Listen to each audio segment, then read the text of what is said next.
La adaptación de Netflix de la saga del East Blue de One Piece probó estar a un nivel diferente en cuanto a la mayoría de adaptaciones de anime y manga al formato live action se refiere.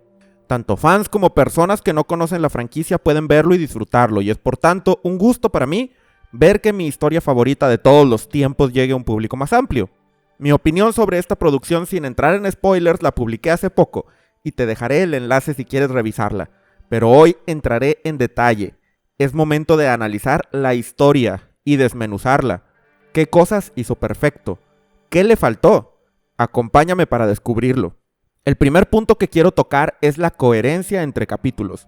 La saga de East Blue abarca un cierto número de aventuras que Luffy va teniendo en diferentes islas, donde hace amigos nuevos. Algunos de ellos se unen a su tripulación, enfrenta peligros y resuelve problemas diversos.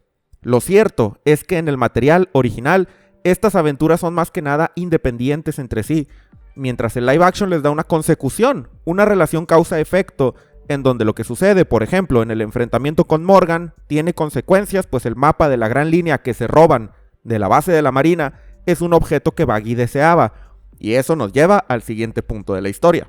Esta narrativa tiene sus ventajas, pues en vez de capítulos desconectados tenemos una historia coherente y una sensación de avance. Quizás si se hubiera mantenido totalmente la esencia del manga y anime, la serie se sentiría más como una antología, una consecución de capítulos cada uno con un villano de turno y una historia autoconclusiva. Y en mi opinión, esta no era la mejor ruta. Las series con esa estructura pueden ser entretenidas, no digo que no, pero es más complicado enganchar a un público con ese tipo de narrativa, pues si dejas algunos misterios y detalles abiertos, la gente se queda con más probabilidad a lo que sigue. One Piece justamente está lleno de eso, pues hay misterios de más de 20 años que aún no se resuelven en el manga, pero la saga de East Blue no es la que se caracteriza precisamente por ese recurso, así que darle esta conexión al live action me parece muy bien, pues se siente fluida la transición entre islas y aventuras. Dicho eso, no es perfecta y la idea de que un mapa de la Gran Línea sea tan codiciado puede sentirse extraña. Para un espectador nuevo no hay problema, pues en las historias de piratas suele haber algún mapa que todos quieren y que guía a un gran tesoro. Así que si no conoces One Piece, es lógico que una serie de piratas involucre este mapa que todos desean y que aparentemente es la clave para encontrar el One Piece. Pero, para los que somos fans, hay detalles que podemos encontrar que introducen ideas que no van a envejecer muy bien. Para empezar, el mapa no es para encontrar el One Piece, solo es para ir a la Gran Línea. En el manga, este mapa lo tenía Baggy, porque planeaba entrar a la Gran Línea. Los sombreros de paja se lo quitan y hasta ahí llegaba su historia. Acá, el mapa lo tiene Morgan. Baggy lo quería, pero Arlong también. Y aquí está el problema. Si la serie tiene éxito y tenemos muchas temporadas, y ojalá así sea, pues me encantó, eventualmente llegaremos al punto en el que nos vamos a enterar de un pequeño dato, trivial pero importante en este contexto. Y ese es que Arlong y en general los Gyojin vienen de la Gran Línea. Arlong sabe perfectamente cómo ir para ese mar, y no solo eso, nació ahí y en algún punto de su vida se fue a vivir a East Blue. Considerando solamente lo que vemos en el live action, no hay ningún problema, como dije, pero ya en la perspectiva más grande, es ilógico que Arlong se interese por Luffy y que haga tanto revuelo solo por obtener un mapa que en realidad no le sirve de nada. Así que este detalle probablemente no va a envejecer muy bien cuando en el 2045, yo que sé, lleguemos a la saga de la isla Gyojin. Y espero que lleguemos. ¿Con esto digo que la idea es mala? No, para nada. Creo que hacer que la historia gire en torno a un mapa importante para obtener un tesoro es un recurso argumental sencillo y fácil de entender en el contexto de una aventura pirata, y que le da unicidad al arco. Pero no voy a ignorar que los conocedores de One Piece notaremos que el recurso queda un poco extraño en cuanto a la motivación de Arlong, conociendo más los detalles de este mundo. Otro concepto que abarca toda la historia que se cuenta en estos 8 capítulos y que difiere considerablemente es el de la subtrama con Garp, Koby y Helmeppo. En el manga, Garp es enviado para escoltar a Morgan, para ser juzgado en el cuartel general de la Marina, pero dicho de forma muy simple y obviando detalles, este se escapa en el proceso. Koby y Helmeppo pasan entonces a ser pupilos de Garp. Esto sucede en una mini historia fuera del manga en sí que se cuenta en las portadas del mismo y que en el anime se abarca en unos cuantos capítulos. Y hasta ahí, no volvemos a ver a Koby en mucho tiempo. El live action opta por darnos un desarrollo más profundo de estos personajes y hacer que Koby tenga un camino de crecimiento del que formamos parte más activa. A mí personalmente me encantó esta decisión. Creo que balancea bien el ritmo de la trama, en donde brincamos entre escenas y vemos cosas diferentes. Gracias a este arco se habla un poco más sobre el gobierno mundial, los Shichibukai, o como los menciona la serie, los 7 guerreros del mar, la injusticia del sistema, y que a pesar de eso, los marines deben mantener su propia justicia y ser fieles a ella. Especialmente la conversación sobre esto último entre Garp y Koby me pareció tan buena que casi puedo verla como parte del canon, ocurriendo en algún momento que el autor Eiichiro Oda no nos mostró en el manga, pero que sí sucedió. Además, como el asunto del mapa de la Gran Línea sirve como un punto de conexión entre los arcos, lo cual también me gustó. Y no solo eso, hay, creo yo, un valor añadido para los fans que sean capaces de disfrutar este tipo de cambios. Y ese es que como esta subtrama no existe en el manga, uno se queda a la expectativa de qué va a pasar. Pues en su mayoría, un fan verá la serie con la intención de ver cómo se adaptan sus momentos favoritos. Pero al sacudir las cosas de esta forma, nos pone en una posición en la que realmente tenemos duda de qué va a seguir. No tanto así como estar viendo One Piece de cero, pero algo parecido. Y esa incertidumbre me hizo sentir feliz. Me hizo sentir que no estaba en control de toda la situación y que ya sabía todo lo que pasaba. A diferencia, digamos, del anime, que más bien tiene esa obligación implícita de hacer lo mismo que hace el manga y seguir sus pasos al pie de la letra, el live action puede ser este mundo aparte, que quizá te pueda sorprender aunque lleves años siguiendo la historia. Me encontré más emocionado, de hecho, viendo esta serie de Netflix que, por ejemplo, gran parte de la versión anime de los arcos más recientes. Aún así, como en el caso del mapa de la Gran Línea, esta narrativa introduce problemas. Algunos son perceptibles solo por parte de los fans, pero otros son evidentes para cualquiera. Vamos a empezar por Morgan. En el manga y anime, Morgan es un tirano. Aterroriza a la gente de Shellstown y usa a los marines a su cargo para sus fines personales, tales como construirle una estatua gigante que de hecho puede verse ligeramente en la vista panorámica de la base de la marina. Durante esta porción de la historia se enfatiza mucho en que Morgan es despiadado, no tiene un sentido de justicia y es un tirano descarado que nada tiene que hacer como un capitán. Es casi un Arlong, podríamos decir, pero que se supone que debería defender a la gente. Su hijo Helmepo, por lo tanto, va por la villa como si fuera intocable y usa a los marines para aterrorizar civiles y obtener beneficios. Por todo esto, cuando Luffy vence a Morgan, el resto de los marines lo aprisionan y tiene sentido que sea destituido de su cargo y que sea enviado al cuartel general para ser enjuiciado por sus crímenes. El live action está muy lejos de mostrar esto. Vamos, los fans sabemos que Morgan es malo, pero en la serie de Netflix él solo está haciendo su trabajo. Quizá es algo duro, narcisista, y le gusta presumir y decir que es la gran cosa y tener cuadros de sí mismo, pero eso no es un crimen. La escena en la que pretende que Zoro se una a él y al rehusarse lo manda a estar amarrado por 7 días nos da una semblanza de su autoritarismo, pero técnicamente Zoro sí atacó marines. Luego, Nami y Luffy se infiltran y roban un mapa de la Gran Línea y es lógico que Morgan los enfrente, pues son criminales irrumpiendo en su base. Me gustó que el combate fuera más reñido porque en el manga y anime Morgan queda como un debilucho frente a Luffy y Zoro. Pero vamos, hasta aquí solo estaba haciendo su trabajo. Por lo tanto resulta raro y para mí forzado cuando de pronto aparece amarrado en el patio y me pregunto, ¿por qué Garp lo castigó? Sí, Morgan le echó mentiras sobre los hechos, pero vamos, fueron mentiras que más se vieron como que él no quería verse como un perdedor y no que realmente hubiera algo siniestro de por medio. Para una persona que no sabe de One Piece, este punto resulta raro. Y no solo eso, no se entiende qué pasó con Morgan luego. ¿Garp lo castigó por un rato por haber mentido? ¿Lo destituyeron de su cargo? ¿Quién sabe? En el manga, Morgan escapa y no volvemos a saber de él. Acá parece que sigue siendo el capitán de la base de Shellstown, o no sabemos en realidad. Un problemilla menor es esa escena en la que Garp rompe todo su escritorio mientras se ríe como un loco. Personalmente me encanta la risa de Garp en general, es idéntica a la de su actor de voz en el anime en japonés. Pero esa escena en particular lo hace ver como si se le fueron las cabras y necesitara que Sengoku le enseñara cómo mantenerla cerca de él. Fuera de eso, creo que todo está bien. me frustró un poco el papel de Kobe en los capítulos que abarcan el enfrentamiento contra Kuro. Pero vamos, esa es la idea, que veas que Kobe sigue siendo un blando e indeciso, así que personalmente me agrada su rol. Por todo lo demás, como dije antes, creo que esta subtrama es divertida e interesante. Además, quiero resaltar algo positivo desde el punto de vista de un fan. La escala de poder con respecto a Garp se mantiene. Luffy no es capaz ni de darle un golpe a su abuelo a pesar de que lo vimos vencer enemigos difíciles como Kuro y Arlong. Esto hace que aun y cuando las habilidades de combate de Garp se nos hicieron ver antes de tiempo, envejecerán perfectamente en el futuro. Quería abordar tanto la trama en torno al mapa de la Gran Línea, como la historia de los marines primero, porque son cambios al material original que influyen en los 8 capítulos. Pero ahora quiero hablar sobre cada parte individual de la historia. Empecemos por la parte de Alvida. Aquí no tengo mucho que decir, todo estuvo bastante bien y es muy igual al manga y anime. Esta no es una sección que realmente sea tan impactante y no diría yo que fue la gran cosa en el manga. Así que comenzar la historia por aquí y salir rápido hacia cosas más interesantes estuvo bien.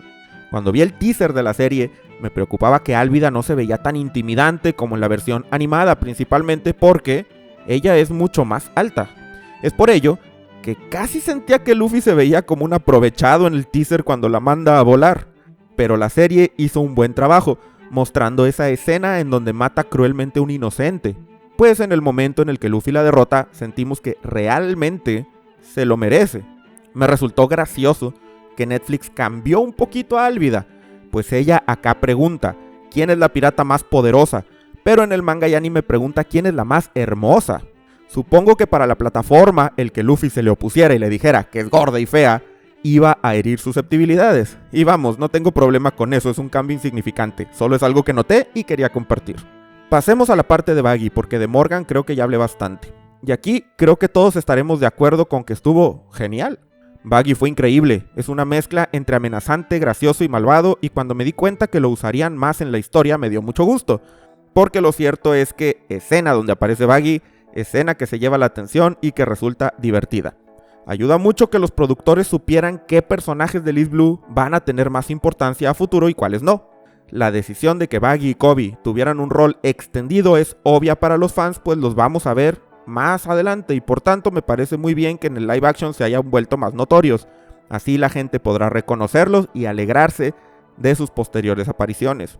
La verdad me dieron mucha risa todas las bromas de Baggy, en especial las que tenían que ver con su nariz del capítulo 2.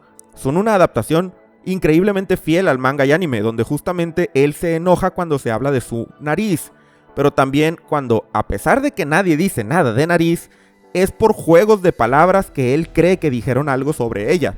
Yo vi la serie en inglés, y esto de jugar con la palabra nose, del verbo saber en tercera persona, con nose, que significa nariz, no deja de darme risa porque es tan simple y tan fiel al manga a la vez, aún y cuando es un juego de palabras en un idioma distinto del manga original. Además, hubo un detalle que añadió un montón a esta parte y es el que la gente del pueblo Orange estaba prisionera, siendo obligados a reaccionar al espectáculo de Baggy. En el manga, ellos simplemente están siendo oprimidos, pero para nada son privados de su libertad así. De forma que aunque todo el capítulo se desarrolla dentro de la carpa del circo de Baggy y no en el pueblo en general, este toque hace que la decisión se sienta justificada y satisfactoria. Algo que me pareció flojo es la interacción entre Caballi y Zoro. Esa idea de que Zoro mató a su hermano me parece mal llevada, pues algo así es suficiente justificación para que Caballi intentara infligir más daño al cazador de piratas, tal vez torturarlo aunque sea un poquito. En vez de eso se pone a jugar con él y lanzarle cuchillos, pero sin acertar, como para tratar de intimidarlo. Sé que menciona que esto es porque necesita el permiso de Baggy, pero vamos, Zoro mató a su hermano.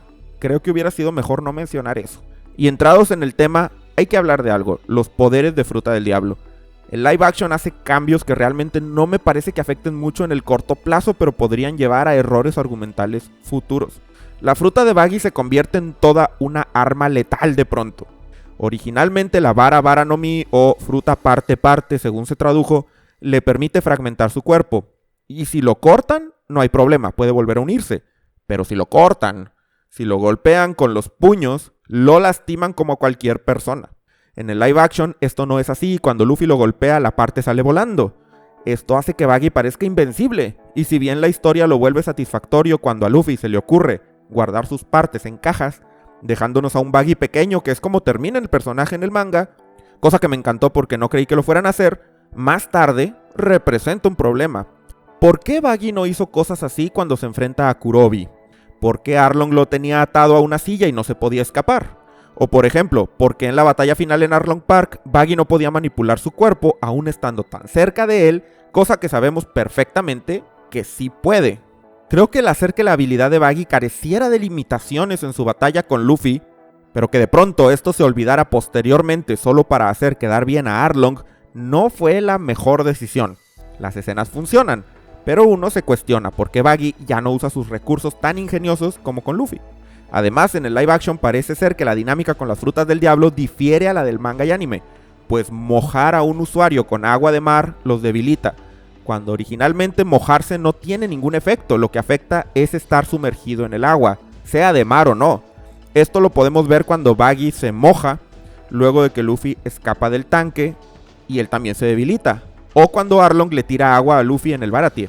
Esto creo que podría ser un problema a la larga, pues en cada pelea que se dé cerca de un cuerpo de agua, nos preguntaremos por qué el enemigo no le tira agua a Luffy y ya, o por qué al enfrentar a un usuario los oponentes no cargan con un pequeño bote de agua para echarles en todo momento. En especial en la gran línea, donde encontrarse a un usuario no es infrecuente como en los blues. El manga no tiene este problema, porque la debilidad al agua depende de arrojar al usuario a un cuerpo lo suficientemente profundo de agua. En mi opinión, este cambio en la mecánica de los usuarios de fruta tiene el potencial de generar una serie de errores argumentales fuertes en el futuro, bastante difícil de manejar. Antes de hablar de Kuro, hay que comentar el flashback del pasado de Luffy. Me encantó esta idea de fragmentarlo en partes que tienen coherencia con el presente. Para alguien nuevo es obvio que el sombrero de Luffy era de Shanks, y surgirá el interés de saber cómo lo obtuvo. Todo está muy bien llevado y se captura muy bien la esencia de Shanks y su tripulación, así como la de Luffy. Fue todo un gusto ver que no se censuró nada y el origen de la cicatriz de Luffy se mantuvo tal cual. Y además, se escuchó el saque de Binks de fondo. Este detalle no es solo algo para que los fans digamos, ¡ay, mira el saque de Binks! Tiene un fundamento, y eso me parece increíble, denota conocimiento de la obra. Sin entrar en detalles, esa canción es muy popular entre los piratas alrededor del mundo y más adelante, mucho más adelante, se nos presenta por primera vez, y de ahí ya nunca la soltamos. Pero la presentación en el manga y anime se siente curiosa, nadie la había mencionado, hasta que ya vamos bien adentro en la gran línea, donde dicho sea de paso, Luffy menciona que Shanks y sus piratas solían entonarla. Hacerla sonar desde este momento, por tanto, hará que se sienta mucho más orgánico el punto en el que se nos presente oficialmente. Algo que quiero mencionar es que cuando aún no salía la serie, escuché algunas quejas sobre el actor que interpreta a Shanks. A mí me gustaba, y me pareció perfecto ya viéndolo actuar. Pero, ¿qué hay de Ben Beckman y Makino? Y no me voy a quejar, la verdad hicieron bien su papel, pero no me transmiten para nada la esencia de sus contrapartes animadas. Y eso es raro en esta adaptación, donde casi todos los personajes se sienten como si alguien hubiera ido al mundo del manga de One Piece y se hubiera traído a la realidad a cada uno para trabajar de actores en la vida real. Higuma, Lukiro, Yasop, hasta la fruta Gomu Gomu, todos están calcados. ¿Por qué no es el caso con la mano derecha de la tripulación del pelirrojo? Pero pasemos, si les parece, al arco de Kuro. He visto algunas opiniones y noté que esta parte suele percibirse como lenta e incluso algo aburrida. No les mentiré, a mí me fascinó. La idea de convertir este arco en una especie de película de terror tipo slasher me pareció magnífica. Una idea innovadora y muy refrescante que para un arco que según yo ya conocía perfectamente, significó experimentar algo nuevo, pero que a la vez tiene todos los elementos clave de la historia original. Y hay que recalcar esto, Merry se muere. Esto fue un shock, porque en One Piece nadie se muere. Lo de Mr. Seven en el capítulo 1 tiene sentido porque canónicamente Zoro lo mata, pero Merry fue una desviación del manga, y una que tiene todo el sentido.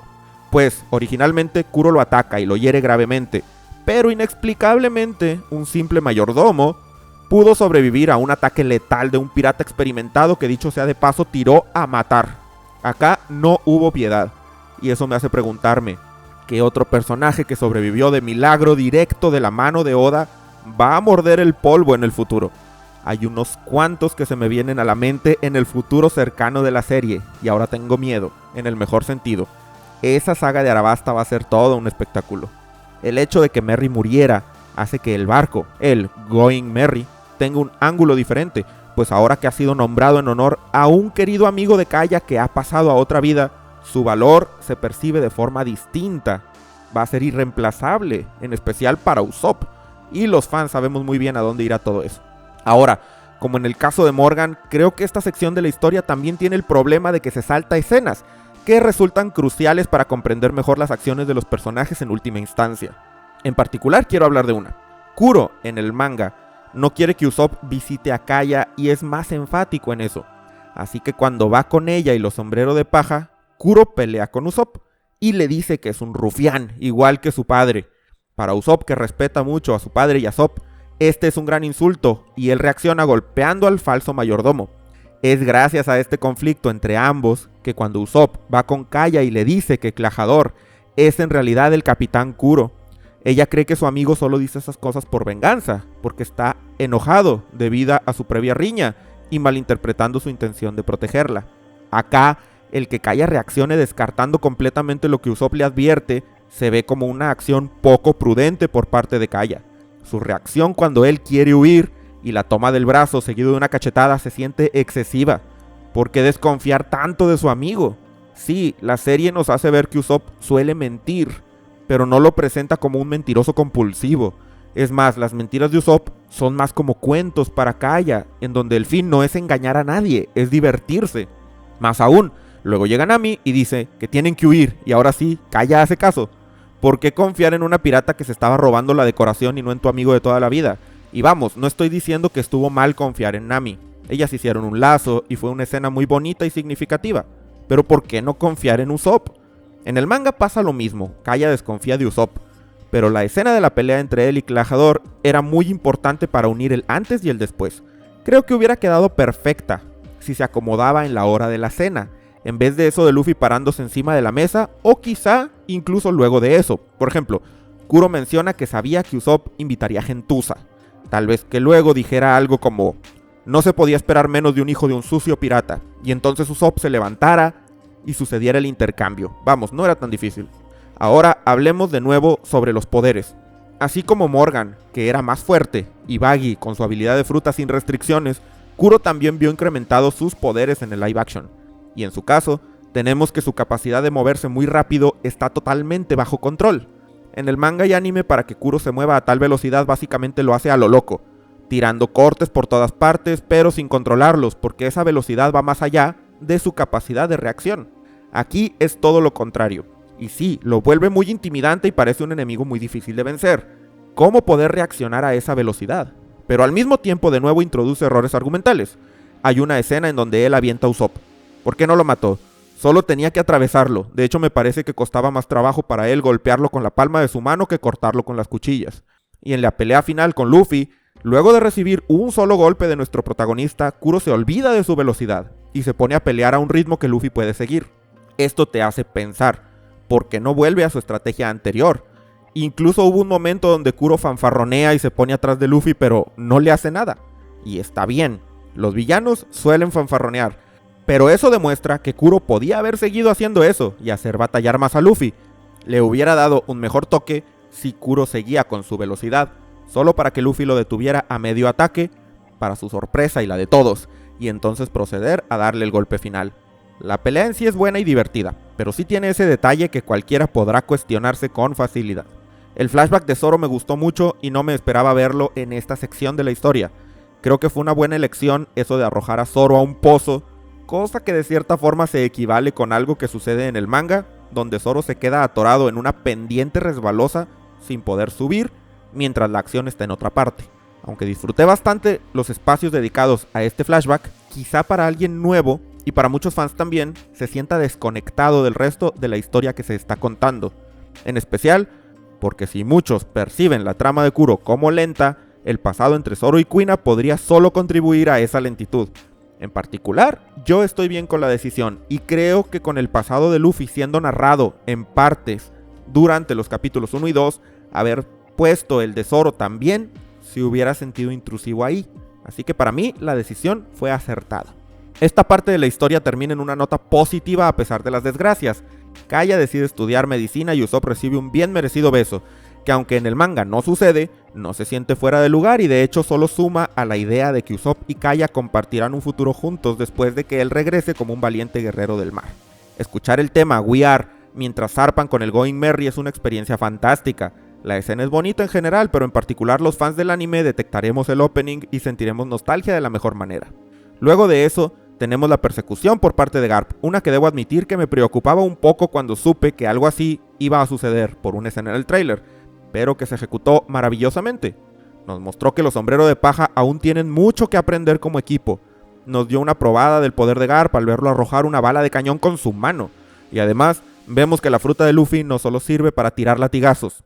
La risa de Garp cuando su nieto le destruye la vela principal me hizo reír a mí también. Pero luego me pregunté, ¿por qué el Merry no tiene aún el Jolly Roger de los sombreros de paja?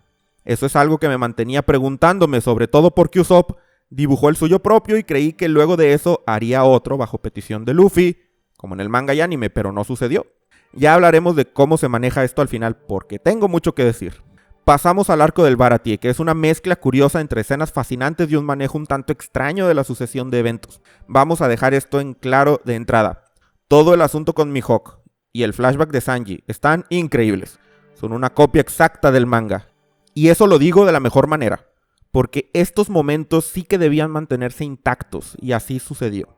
De hecho, la despedida de Sanji y Zeff también se llevó muy bien. El problema es que todo el resto del arco cambia mucho. Y por cierto, debo decir que aunque como mencioné, el flashback de Sanji es genial, hay un detalle que creo que le resta un poco de potencia. Y ese es que el actor de Sanji niño está bastante embarnecido. Está cachetón, tiene los brazos fuertes y rosaditos. No me creí para nada, aunque intentaron darle maquillaje, que ese niño pasó, luego de acabarse todas sus provisiones, semanas enteras sin bocado alguno. Estoy consciente de que era complicado ilustrar el grado de inanición usando maquillaje y que quizá por computadora se hubiera visto falso. Pero eso no evita que vea a ese niño cuando han pasado 80 días y piense que así no se ve a alguien con tanto tiempo sin comer. En el material original, el arco del Baratie tiene como antagonista principal a Don Krieg. Luego que Gin es alimentado por Sanji, él lleva a su capitán, quien sí sobrevivió al ataque de Mihawk, junto con buena parte de su tripulación para que también coma algo. El desagradecido de Don Krieg, luego de ser atendido, decide que como su barco fue destruido, se va a apropiar del Baratie. Para muchos, y me incluyo, Don Krieg es un antagonista poco memorable y que palidece en comparación con los otros. En especial, desluce, porque luego de ver a Mihawk desplegar un poder mucho más allá del que Luffy y Zoro poseen en este punto, Don Krieg representa una amenaza menos impresionante. Es por eso que entiendo que Live Action decidiera usar el segundo capítulo del Baratie para conectar con el posterior enfrentamiento con Arlong, pero esto trae una desventaja. En el manga, Don Krieg amenazaba con apropiarse del Baratie, y esto hace que Sanji luche con todas sus fuerzas para impedirlo. Gin es además una figura antagónica compleja, muy importante, y su pelea con Sanji, muy cargada de emociones, es una de las más memorables de East Blue. En cambio, Arlong solo llegó al restaurante buscando el mapa de la Gran Línea en posesión de Luffy, mas no tenía intención de hacerle nada al Baratie ni a Zeff. Esto crea una dinámica diferente, que no permite ver a Sanji arriesgar su vida y dar su máximo por el restaurante que le pertenece al hombre, que salvó su vida y a quien le debe todo. Cuando le dice a Luffy que no tiene nada que ver con él, no tiene sentido porque Arlong está buscando a Luffy. Así que, llegado el momento de partir, aunque la actuación tanto de Zeff como de Sanji es muy buena, falta algo. Se siente raro que una escena antes estaban peleando y a la otra despidiéndose con lágrimas. Definitivamente el flashback pone algo de contexto, pero creo que no es suficiente y es una lástima porque la despedida de Sanji es, en mi opinión, uno de los momentos más emotivos no solo en la saga de East Blue, sino de todo One Piece hasta la fecha. Vamos, no digo que live action sea malo, en realidad está bien logrado, pero su versión del anime y manga es superior. Ahora, Arlong Park. Este es el arco más potente de la saga de East Blue. Arlong en el manga es el único enemigo que de verdad se siente como un rival digno para Luffy, y el pasado de Nami es uno de los más desgarradores e impresionantes de todos. Para alguien que no ha visto One Piece, esta parte será increíble y quizá despertará en muchos esta idea de que lo que creían que era una caricatura de piratas en realidad es mucho más. Arlong como un enemigo potente y el pasado de Nami siendo desgarrador queda plasmado muy bien. Como adaptación en ese sentido, me parece perfecto. Pero esta parte como fan es en la que tengo más que criticar. Mi crítica viene desde el sentido en el que no veo la necesidad de haber cambiado cosas que se cambiaron, solo porque sí.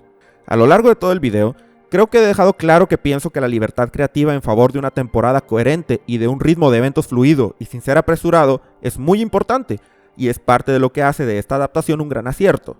Remover algunos personajes para enfocarse en lo principal, añadir algunas escenas y dinámicas nuevas, hace que la historia se sienta refrescante y entretenida hasta para alguien que se sabe los más de 1000 capítulos de manga casi de memoria.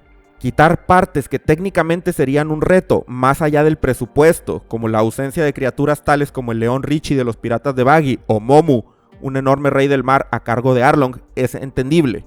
Pero el cambio en la dinámica entre Nami, su hermana Nojiko y la gente de la aldea me parece que demerita considerablemente la historia de esta sección. Verán, originalmente la cosa va así. Cuando Arlong mata a la madre adoptiva de Nami y Nojiko, antes de irse, ve un mapa que Nami dibujó. Entonces, el Gyojin se da cuenta de su talento y la secuestra. Cuando ella regresa con su hermana, ya trae el tatuaje de los piratas de Arlong y enfrente de todo el pueblo, dice que se unió a ellos porque le prometieron mucho dinero. Debido a eso el pueblo se enoja y la desprecia, pero ahí no termina la cosa. Nami le cuenta a Nojiko la verdad poco después. Le dice su plan de comprarle la villa a Arlong a cambio de 100 millones de berries y Nojiko entiende. No solo eso, ella va y le cuenta a todos, quienes guardan el secreto. Nami cree que el pueblo la odia, pero en realidad ellos aguantan todos esos años gracias a la esperanza que Nami les brinda, y Nojiko, su hermana, la apoya en todo momento. Cuando el capitán Nezumi confisca el tesoro, Nojiko lo enfrenta diciendo que cómo es posible que un marín le robe a una chica cuando hay un pirata que ha aterrorizado a la isla y a todos sus habitantes por años. Al intentar detener a los marines, Nojiko recibe un disparo en el brazo, y Nami furiosa va con Arlong a reclamarle. Este le contesta que su promesa no ha sido rota, pues si Nami le pone el dinero enfrente, él cumplirá el trato. Es en este momento que ella se da cuenta de que en realidad nunca hubo una esperanza, y cuando regresa al pueblo, Nojiko ya le contó a toda la gente lo sucedido, quienes se disponen a ir a Arlong Park y pelear, aunque su muerte está asegurada. Nami desesperadamente les dice que no lo hagan, que ella juntará el dinero otra vez. Y Gen le responde que ya hizo bastante, la abraza y se va junto con el resto de la gente hacia su muerte. Nami entonces se da cuenta que todo está perdido. La gente de su aldea que tanto ama morirá y su esfuerzo de años ha sido tirado a la basura. Es en esta desesperación que comienza a acuchillarse el tatuaje de su brazo hasta que Luffy la detiene. Considero un desacierto enorme haberse desviado de esta narrativa. Hacer que Nojiko odiara realmente a Nami hace que el personaje se sienta como uno completamente distinto a su contraparte del manga y anime. El amor entre hermanas y su complicidad todos estos años desaparece en favor de una dinámica con poca potencia y que resta menos de lo que aporta. En la escena donde Nezumi confisca el tesoro, Nojiko apenas y está ahí parada sin hacer nada. Y aunque el momento en el que Luffy llega con Nami está impecable, los eventos que conducen a él cambiaron tanto que aún y con todo a su favor pierde potencia. No lo voy a negar, todo Arlong Park es impactante para alguien nuevo, pero a los ojos de un fan no podemos evitar que esto pudo haber sido mucho, mucho mejor. Y no se necesitaba presupuesto, ni nada que comprometiera la producción, solo unos cuantos ajustes. Primero, evitarnos esa escena donde Nojiko escupe a los pies de Nami. Tal vez solo que la vea con aire de misterio y se vaya. Luego, cuando los sombreros de paja van y hablan con ella, que nos cuente toda la historia y nos enteremos que ella sabe la verdad del por qué Nami se unió a Arlong. Así, en la escena donde Nami está desenterrando el tesoro, Nojiko podría darle algunas palabras de apoyo y cuando Nezumi confisca, podríamos tener a Nojiko oponiéndose a los marines a la fuerza y entonces recibiendo el disparo en el brazo. Entonces, veríamos a Nami enfurecida irrumpir en Arlong Park para enfrentarse a la realidad, regresar al pueblo y ver que la gente ya estaba dispuesta a ir hacia su muerte. Vamos, esta escena sí sucede en el live action, pero tarde, y así pierde todo el impacto porque Luffy ya había dicho que se haría cargo. Ya nadie se cree que ellos van a ir a morir. Y ya con esos cambios podríamos proseguir tal cual, y tendríamos una versión mucho más fiel al manga. Pero lo importante no es precisamente que sea fiel, es que la versión del manga es abismalmente mejor, y no se necesitaba mucho para que live action hiciera lo mismo. Una vez dicho eso, tengo que aclarar por qué es necesario hacerlo. No soy de la opinión que Arlong Park en el live action es malo. Es coherente, se disfruta, y es un clímax potente para la serie. La muerte de Belemere duele igual que en el manga, y para los nuevos ese sentimiento de que quieres que a Arlong le pase lo peor está ahí.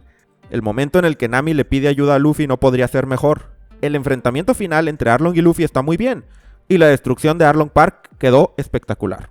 Mi queja anterior va principalmente porque no creo que el cambio de dinámica entre Nami y la gente de la villa y su hermana haya traído nada positivo.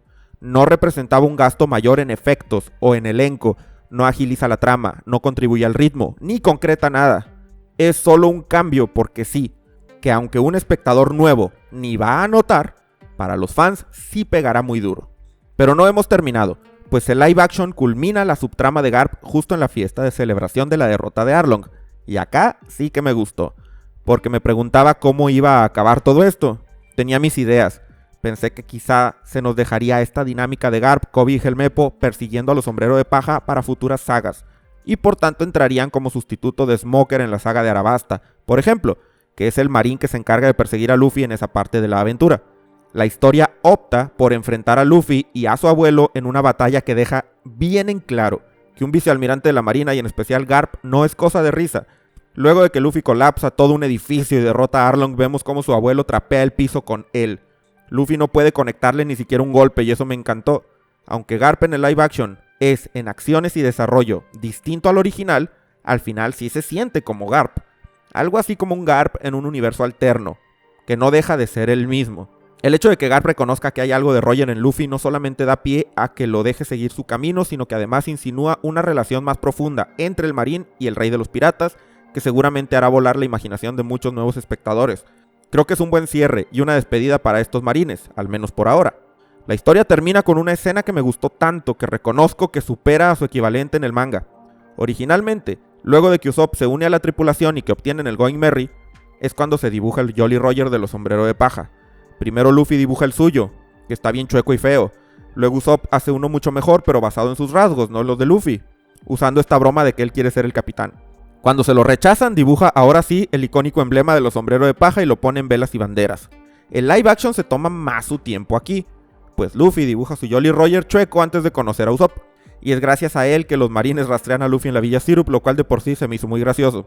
Luego, cuando Usopp se une, hace su versión enfocada en él y tenemos una escena que me encanta en donde todos ríen y Luffy dice que de eso se trata ser una tripulación pirata, de divertirse y reír juntos.